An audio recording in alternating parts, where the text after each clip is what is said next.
Assalamualaikum warahmatullahi wabarakatuh. Hai semuanya, kembali saya Ika Wulandari menjumpai Anda melalui YouTube channel ini. Dan inilah kabar gembira bagi Anda semua warga negara Malaysia yang mau berkunjung dan liburan ke Indonesia. Buat abang-abang, makcik-makcik, pakcik-pakcik ya, yang nak datang melancong ke Indonesia sekarang lagi senang. Kalau dulu Anda warga negara Malaysia yang mau masuk ke Indonesia itu harus apply e-visa, yang mana permohonan e-visa ini banyak yang di-reject atau ditolak karena tidak cukup syarat. Nah, sekarang seiring dengan terus membaiknya situasi pandemi di Indonesia, pemerintah Indonesia telah memberlakukan sejumlah kelonggaran. Salah satunya, Direktorat Jenderal Imigrasi Kementerian Hukum dan HAM Republik Indonesia memperluas cakupan kebijakan pemberian bebas visa kunjungan serta visa kunjungan saat kedatangan. Dengan kata lain, sudah tidak perlu lagi e-visa untuk masuk ke Indonesia.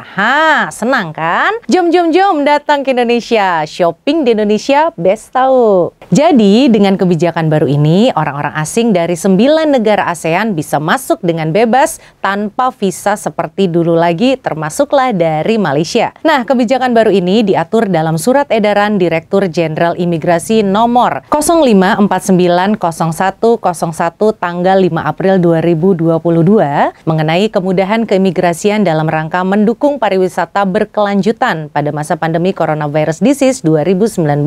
Kebijakan tersebut mulai berlaku kemarin sejak tanggal 6 April 2022. Oke, sekarang kita langsung ke syarat-syaratnya. Syarat kedatangan khusus wisata dilakukan dengan persyaratan sebagai berikut. Yang pertama, paspor biasa atau paspor umum yang sah dan masih berlaku paling singkat 6 bulan. Artinya, dalam masa 6 bulan ke depan, paspornya harus masih aktif ketika masuk ke Indonesia. Syarat berikutnya adalah tiket pergi dan pulang. Tidak bisa tiket pergi saja, karena kan Anda mau berwisata, jadi harus ada tiket pulangnya. Syarat selanjutnya adalah bukti pembayaran PNBP, visa kunjungan saat kedatangan. Dalam hal pengajuan visa kunjungan saat kedatangan khusus wisata, nah di sini tertulis pada huruf O, tarif yang berlaku untuk visa kunjungan saat kedatangan khusus wisata adalah tarif visa kunjungan saat kedatangan sebagaimana dimaksud pada lampiran peraturan pemerintah nomor 28 tahun 2019, yaitu sebesar Rp500.000.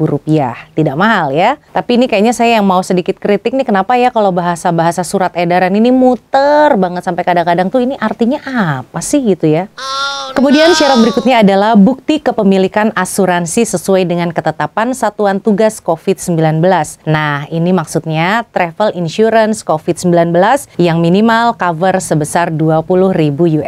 Ini belum berubah ya. Jadi ketika Anda datang ke Indonesia dan ketika Anda sedang berwisata di Indonesia, Anda kena virus COVID, Anda masuk ke rumah sakit, Anda sudah ada insurance yang sudah akan menanggung biaya rumah sakit Anda. Juga syarat lainnya adalah tetap wajib membawa hasil negatif PCR 2 kali 24 jam. Dan untuk Anda yang sudah booster vaksin, sudah tidak perlu karantina lagi. Lalu pada huruf F di sini tertulis tanda masuk dalam pemberian visa kunjungan saat kedatangan khusus wisata merujuk pada tanda masuk dan izin tinggal pemegang visa kunjungan saat kedatangan dalam Peraturan Menteri Hukum dan HAM nomor 28 tahun 2018 yang berlaku sebagai izin tinggal kunjungan dengan jangka waktu paling lama 30 hari. Jadi intinya di sini Anda warga asing yang mau datang ke Indonesia itu bisa berada di Indonesia selama 30 hari. Surat edaran ini berlaku efektif pada tanggal 6 April 2022 yang lalu mulai pukul 00 waktu Indonesia Barat dan akan dievaluasi lebih lanjut. Ya, semoga saja tidak ada perubahan lagi ya. Ini benar-benar sudah sangat mudah untuk Anda yang mau masuk ke Indonesia entah apapun itu tujuannya. Jadi, sekian informasi tentang ini. Semoga dengan datangnya kembali turis-turis ke Indonesia, perekonomian dan pariwisata Indonesia bisa bangkit kembali ya. Baik, saya Ika Wulandari mengucapkan terima kasih sudah nonton video ini. Kita ketemu lagi di video-video berikutnya. Wassalamualaikum warahmatullahi wabarakatuh. Selamat berpuasa semuanya.